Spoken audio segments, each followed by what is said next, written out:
Hi, this is Frantz Kantor, cartoonist, illustrator, toon talker. I'm here with Jim Bridges, and I'm the president of the Australian Cartoon Museum, and today we've gone into the animation section of the archive and dragged this out. Independently Bill Plympton, and it's published by Universe, so it's part of the universe.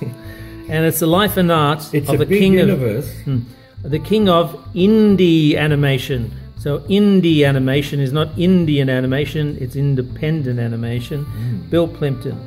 So it's written by David Levy, forward by Terry Gilliam, of course. And of course.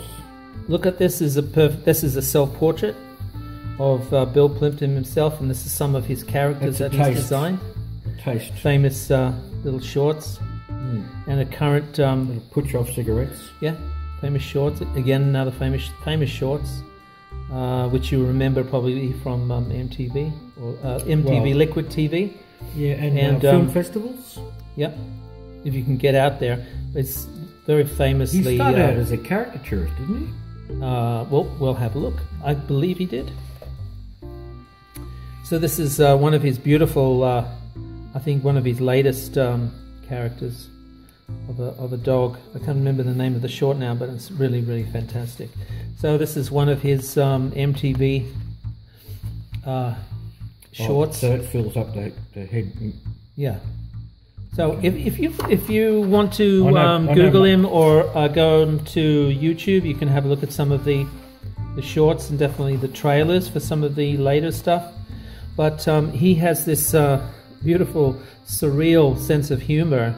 And it's quite stark, and the reason why I like it is because it's unaffectedly you can see the drawing hidden. You can see the drawing. It's all about the drawing. It's all about the drawing. Yeah. So that's why I love it.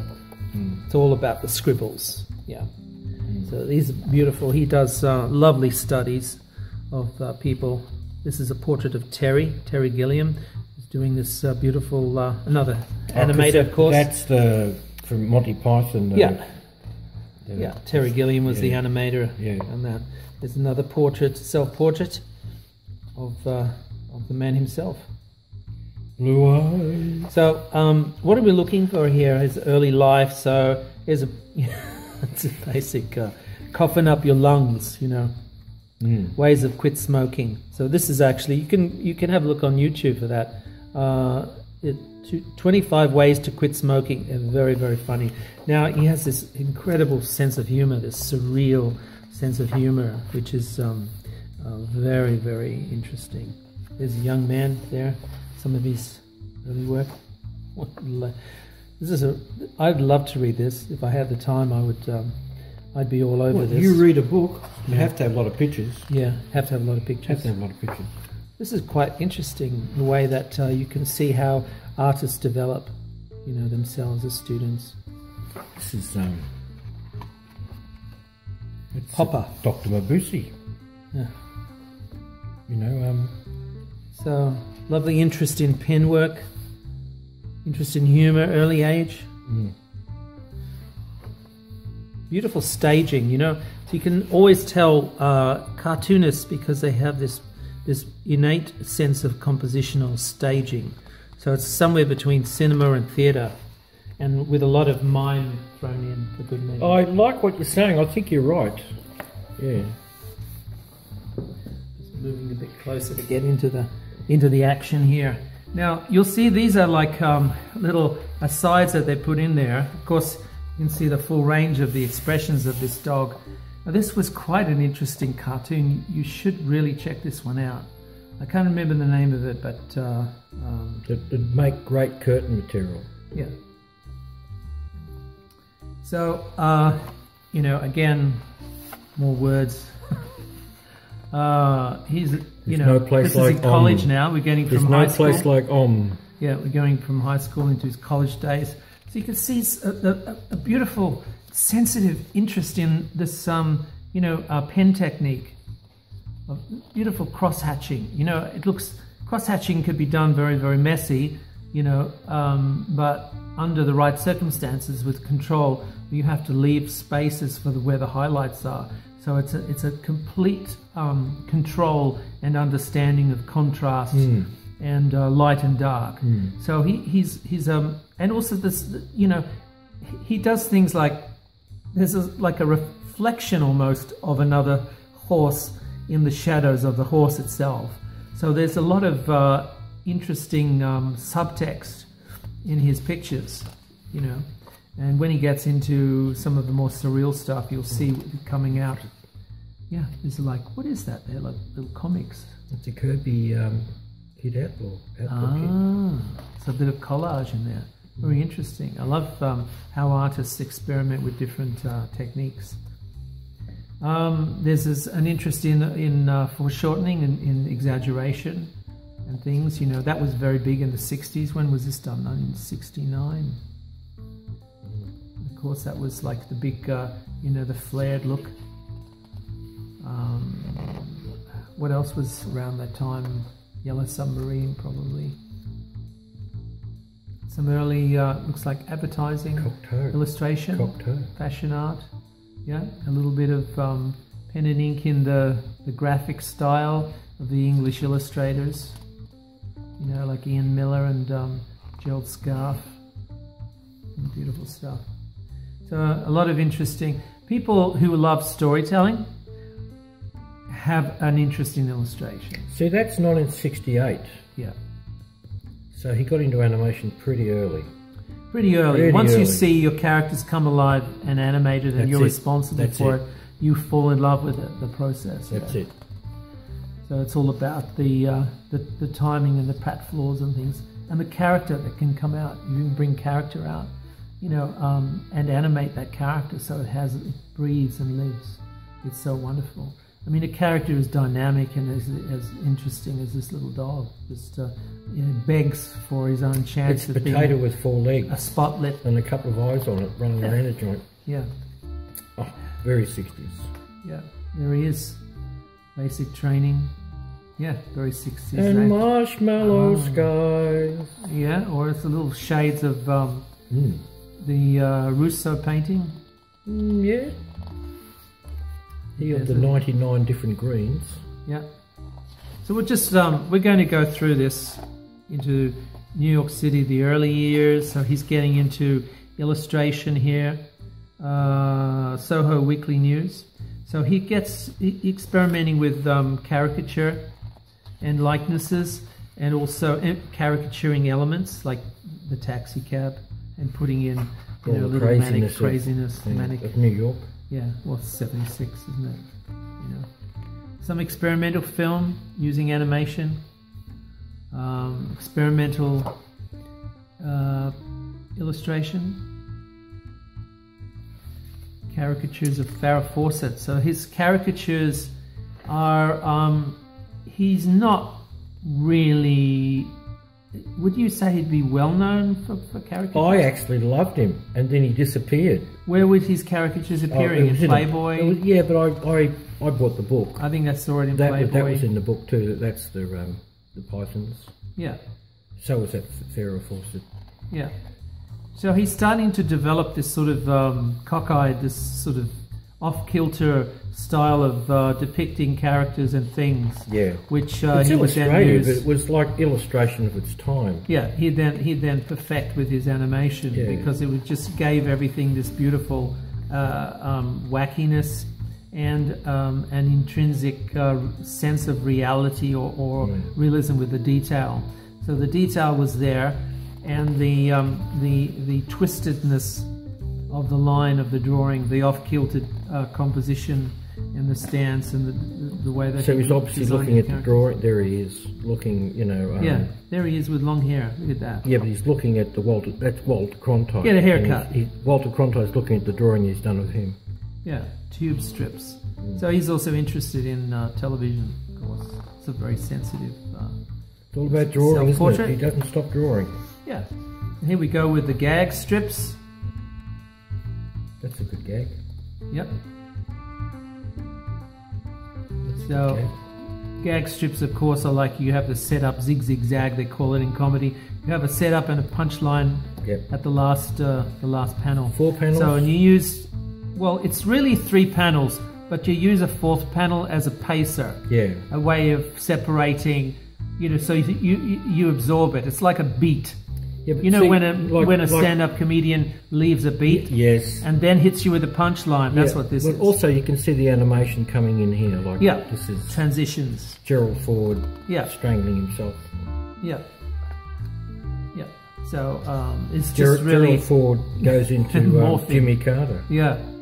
Yeah. Dirty Harry. So even you're imagining the animation here, but it's animated in his imagination. There's a lot of that already. Oh, it's a beautiful, sensitive. Yeah, and that's a lovely Dolly Parton. Look, it's all haired. Hello, Dolly. Yeah, look how beautiful the hair is, like tape. You know, awesome. Yeah, I knew him as a caricaturist. Yeah. Read? I wasn't aware of these at the time because I don't read Oui magazine. Oui? Oui. No. Oui is the French Playboy. Oui? No, sorry. Louis is the French Playboy. Oui was put out by Playboy.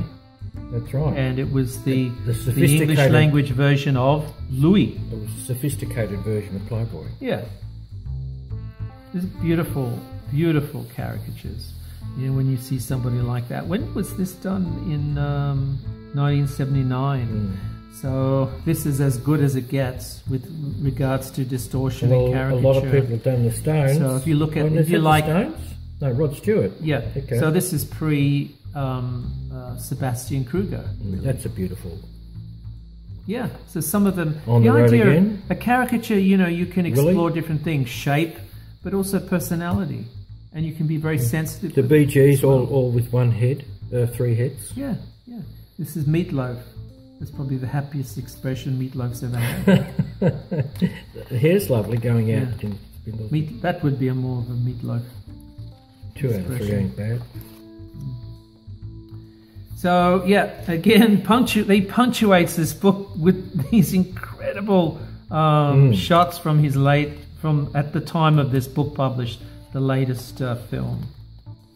So some great stuff. You can start to get a feel for his filmic language, you know, the way he does cuts and the way he does the things that he'll animate, you know, the things that he'll focus on. It's all sort of very, very physical and, you know, slapstick, but the slapping board's got a nail in it. It's a very hard-edged form of slapstick. So, and that surreal, it's a dark humor. It's a dark humor, but it's surreal. So it has a slapstick connotation. It has a slapstick flavor, but it is grueling. It is quite graphic. Yeah. These are beautiful. The golden boy of cartoons. This is reflective of his MTV. This is, I think, his MTV career. This is his animation career proper. So chapter 4. Yeah, here we go. Some beautiful stuff. Some great stuff. Now he uses this Kokomo style.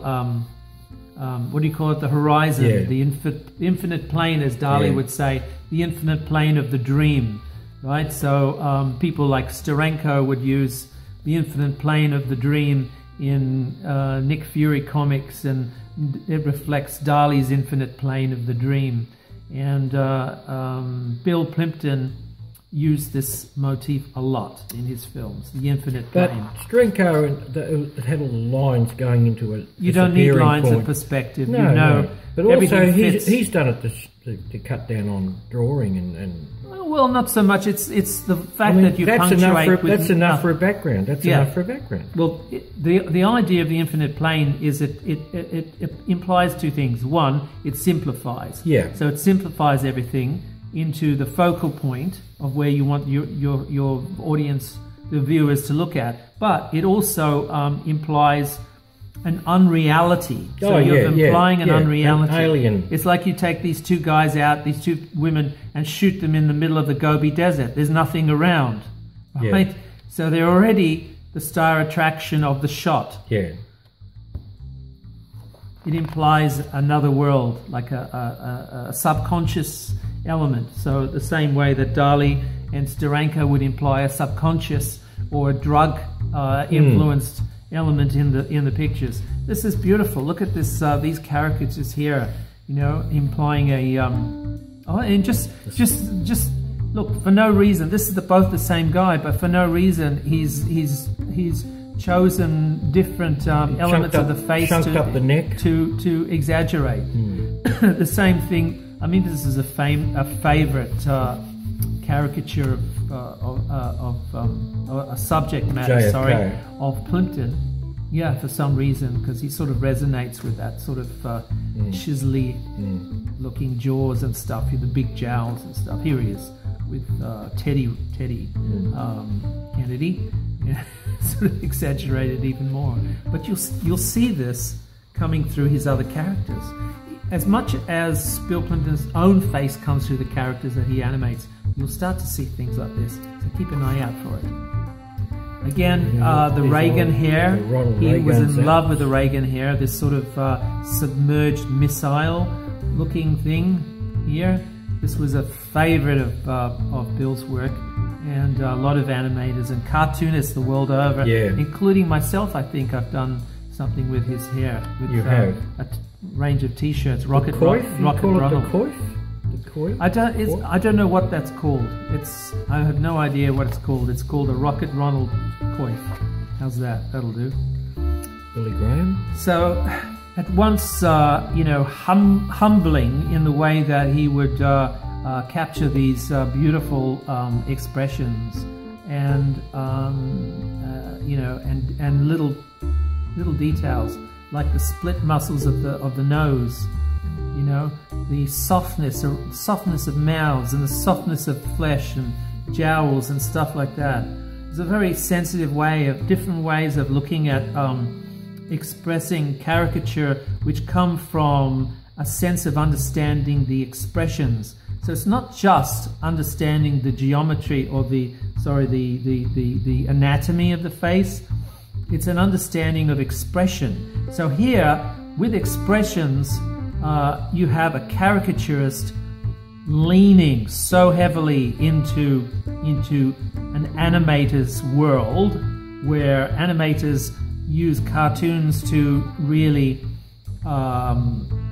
capture your imagination with the characters and the expressions of the characters. He's using those animation tools as a caricaturist.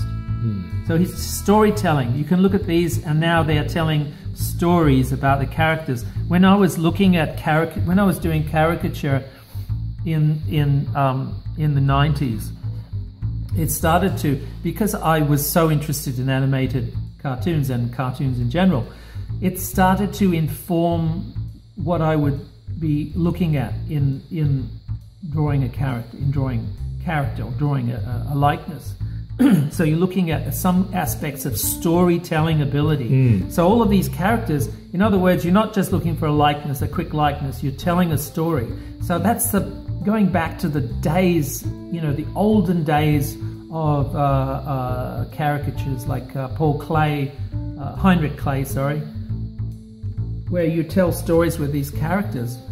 And whenever you do a caricature, of course, they're sort of very, very intricate in, you know who does it? David Levine. David Levine does it very well. So all of these are signatures, like the pointy shoulders of the suit, the little hand gestures. He didn't do any sculpture, did he? Really? No, but in a way it's sculptural. Yes. Yeah, it's sculptural, but it's more to do with animation, because you can imagine these characters midstream, like frame 14 out of a 40 frame animation. That's what I'm talking about. Trying to get the feeling of movement. It's not so within much the movement, face. It's gesture and expression. But if you just work from photos, you just get a moment. Now, okay, we spent too long on that. We're going very quickly now. This is the MTV years, where he's actually now using the face as a weapon. And you'll start to see more examples of this. Please Google this, or go onto YouTube and Google some of Bill Plympton's work. You'll see some extraordinary stuff, some extraordinary animation by this master, and you know, it's well worth the look. So these are some more of the How to Kiss was a famous animated short. Look at this going right through. Yeah. So similarly, I think I don't know if this came first with all of the 25 ways to give up smoking, but oh, that's great. Look, music, yep. painting, and movies. Yeah. And look at this. The critic. Look at this. Look at this. Great. Yeah. Oh, there's a cover. That's a magazine cover for the Williamette Arts, Oregon obviously, Weekly. Arts. Yeah. Famous last sites. Jimmy Hoffa. Yeah. Grace Kelly. Yeah. Oh God. So these are like, you know, just on the moment of death, what those famous people were looking at. Mama Cass, of course, famously died on eating a ham sandwich. Helen Keller, because she was blind. Yeah, Helen Keller. So that's quite a funny.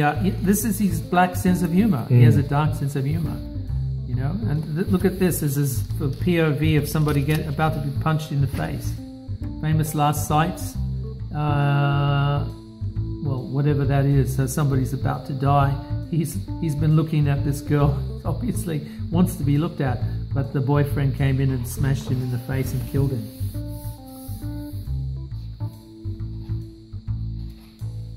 So these are a lot of beautiful little cartoons. Are these published gags? They might be published gags, but they're kind of he's sample art these for a proposed book on how to quit smoking. Ah, okay. So you can tie up your tons lips. and tons and tons of ideas. Yeah. So the book became the 25 Ways to Quit Smoking, which is the film. Yeah. And this is it. The paper's really thick.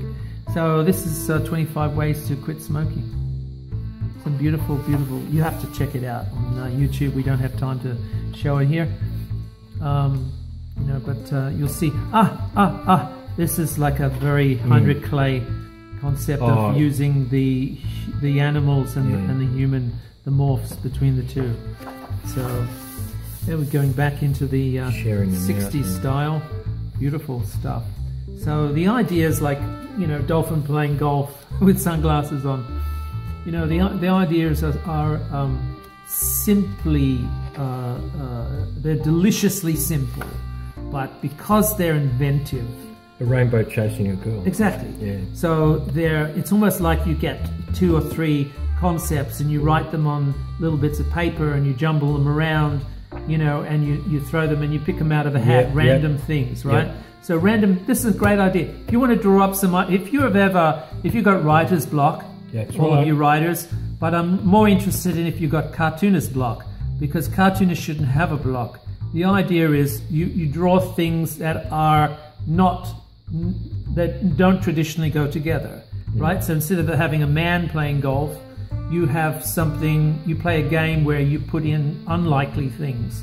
So the game golf, the main character, instead of a man, you pick a dolphin. So you have some sort of a random game, you know, and that gives your ideas, you know, more focus, because you can see golf is the theme, but now it's more special because now it's very surreal. Okay? Sorry. Okay. I'm blabbing too much. So lovely. This is beautiful. The colours. This is his signature style. That's right. In animation and in illustration. And in colour. This is his signature style. So it's a beautiful pencil work. You'll see this in animated frames, and you know, this sort of scribble works beautifully.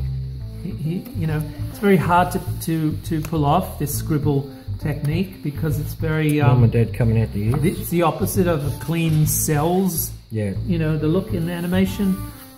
There's the genius himself. Yeah.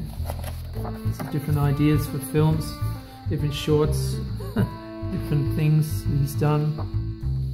He likes his dog, sense doesn't of humor. Well, dogs and the Elvis quote. Yeah. So that's a frame from one of his animations. Oh, that's nice. Yeah, it's beautiful. Watercolor work. Yep. A bit quick sketching. Yeah, beautiful, look at it. That's from a music video. Yep.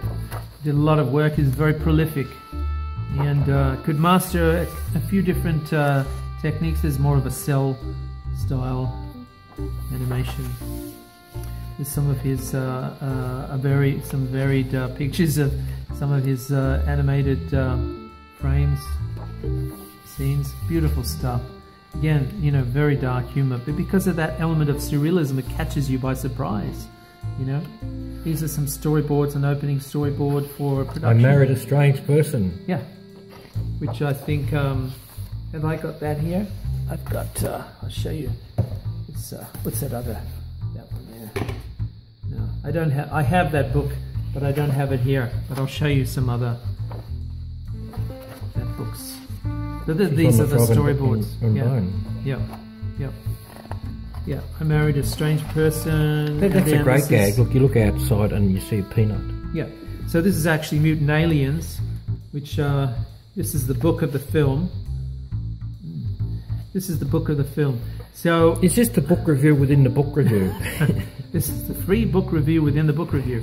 So basically, this, as far as I could tell, this is the layouts or the storyboards, probably the layouts before the storyboards of the film of Mutant Aliens. And he's actually brilliantly put this together. Remember I was talking to you about how many more frames there are in animated storyboards than there are in film storyboards. So he's able to actually put these together from the storyboards or from the layouts as a comic. So this is a very inventive way. Graphic novel. Well, graphic novel, comic, whatever. But, you know, if you have a look at it, it does have word balloons here and there. There's not a lot of dialogue, and there's not a lot of dialogue in the film in any case. It's all action, but it gives you a beautiful insight as to how he plans an animation, because these are based on the drawings. It's lovely to see the pencil. Just lovely to see all that pencil. Yeah, before it's cleaned up and rendered. That's right. Mutant Aliens. Yeah. You put that one out. Yeah. Fantastic. Okay. All right, here we go. Mutant Aliens. Again, you can see these are from that book, right? These are frames from that book. Oh, the book within the book within the book. Within the book, yeah. It was in the book in the first place. Yeah. Oh. So but this is bigger. Bigger, yeah. Oh, yeah. Okay. Yeah, these are from Mutant Aliens, some of the other things that he's done. I didn't realise he did a suit for it. Okay. So, Mutant Aliens is a beautiful I thought carrots were good for your eyes. This is sex and violence. Sex and violence. So, like, that's the metaphor for sex diving into an empty pool. Yeah. That's terrible. That's another film. That's terrible. Oh, look at this. True love. Film. Never runs smooth. Yeah. Very cool.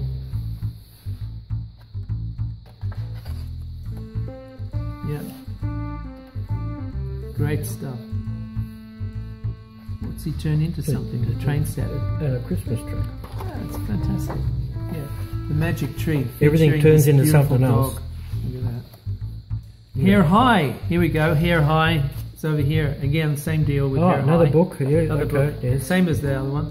So Hair High features this comic, which is actually the storyboards of Hair High. So, is this a flip animated book, is it? No, it's not a flip. You're just flipping it? I'm flipping it.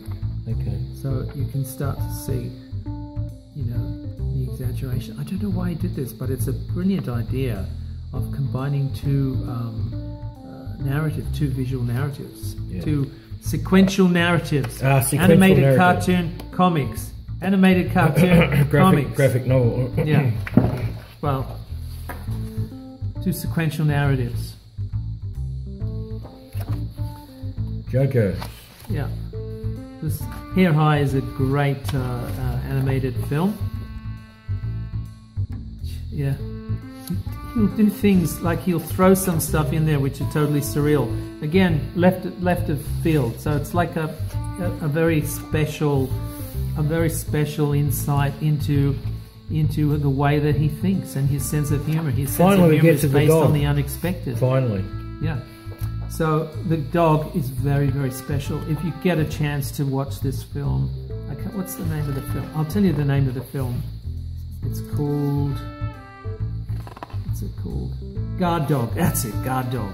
So if you ever get a chance to watch this, it's some of the best animation, dog animation. What, better than Pluto?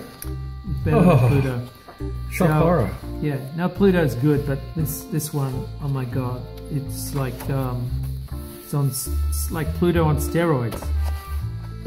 This is. I hope Disney didn't hear what you just said. Look at this. Look at this. Look how happy he is. And that's like, I think that's a freeze frame. He's jumping down the street, freeze, and then the title comes up. This is fantastic stuff. Oh, he's a guide dog, not a guard dog.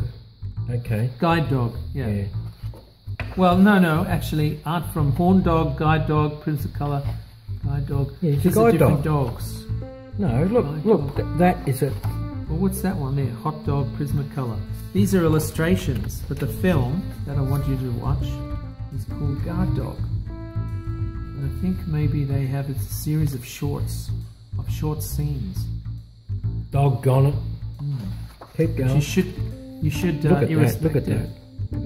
Hot dog. Yeah. So the different aspects of this dog in different. Oh, that's right. It's the dog in different different jobs. So here he is a fireman's dog helping out, and then he becomes a guide dog, and then he becomes something else. Yeah. Santa the fascist. Yeah, this is another one of his beautiful character designs. Yeah, he loves sort of Santa. Pointy He loves Santa. mustache and beard. I mean, just the surrealness of it, and the incredible, the gorgeousness of using this brown paper background. I'm going to do something like that, I'm sure. I love it. It's gorgeous. Characters are really, really, really beautiful. That's what happens if you smoke cigarettes, kids. Yeah, and look at the... You end up in jail. The simplicity of the composition, you know. I mean, there's so many things you can say about Bill Plympton. He's a perfect editorial illustrator. Well, he's a perfect caricaturist. He's a perfect animator. I love you see how he does it all the time. That's what I love about it. Yeah, but you know, having these expressions and, and the inventiveness of the concepts, the surrealness of the attitude of the ideas. Yeah, you know, combined with a perfect pacing. Yeah. You know, pacing combined with this almost autobiographical use of expressions and you know, antics. Like his antics are, you could tell they're autobiographical. Yeah, that's right. He'll study the way, he'll lose his temper to study the way it works. So he's an actor. And yeah, well, an actor with a pencil. An actor with a pencil. Yeah. You like saying that phrase, don't you? Yeah. Oh, look at that. It's more of a director with a pencil as well. Yeah. It's a beautiful book. My God, this. Yeah, he's very, very, very witty, and I don't know what to say about this. It's really very cool. You know, it's Monica. Yeah, could be. Yeah. Oh, I just realised I've got that book. I've got that book. There's Clinton. Yeah. Missiles of the Cold War. Think, she's wetting herself. Oh my God. Good old days. Man inside the man. Well, that's Reagan, isn't it? Yeah, so... Yeah, that's Reagan. Is that from Hair High? Or from... No, Mutant Aliens. There you go. That's a beautiful... there's some great travel animations in Mutant Aliens and Hair High, but definitely Mutant Aliens. Some MTV stuff again. Mutant Aliens. Beautiful film, Mutant Aliens. Beautiful film. You know, it does some... it's, you know, it's really...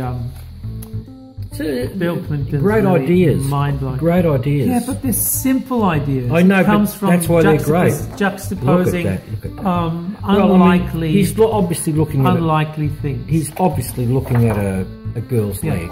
And so it comes out his eye. Yeah, simple. But have a look at this. You have a dog doing, you know, muscle things. He turns the forearms into coils. Into paper coils. Paper, you know, those party favourites. Beautiful.